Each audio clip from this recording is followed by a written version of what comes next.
some of the sweetest times in mine and your life is when everything just goes great.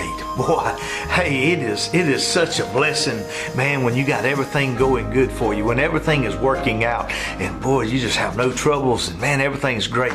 Hey, welcome to today's daily devotion. Today, let's talk about that. God's favor.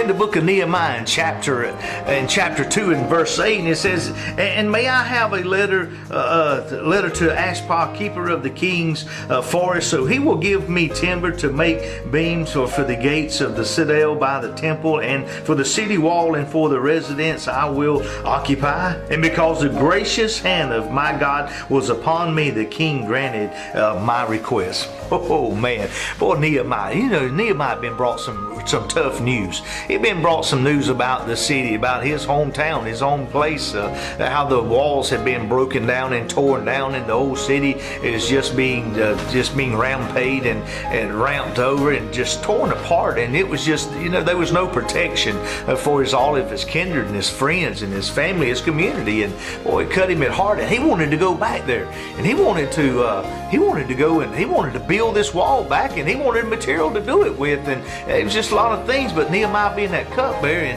and the king had noticed that he just didn't look right, and man, he was wondering. He said, "Boy, what's wrong with you, Nehemiah?" Nehemiah said, "Man, I want to go back, my city, back where I come from, king, back home, man. Everything's it's just being torn apart, and I want to go back there." And he says, "I want to go," but you know, and the king said, "Well, wait a minute, you're my cupbearer, but hey, if this is what you want, I'll let you go." So he allows him and gives him these letters and to go. And he says, "You know why you going?" He says, "Well, I'm on my way, king." He said, "Do you mind writing a letter and just giving me the approval and telling everybody back there that they need to give me the timbers and whatever I need to build us all back?" And boy, I'm telling you, God's favor was there. Hey, God was favoring his life. He said, "The king granted my request." Hey, God will grant your request today. God's favor is available. God's favor is right here for me and you every day of our life. If we will just be obedient to God, if we will just put our trust and our faith in him, God's favor is all over me and you.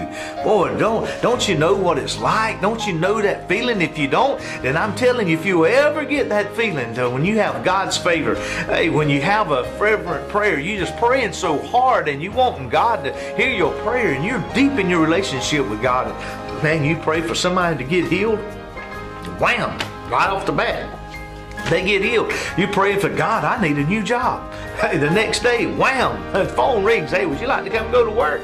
Man, God's favor. When you need something, God's there for you if you'll be obedient to him. Well, I hope this gives you that word of encouragement. Be obedient to God, because God's favor is there for you. We'll see you again soon.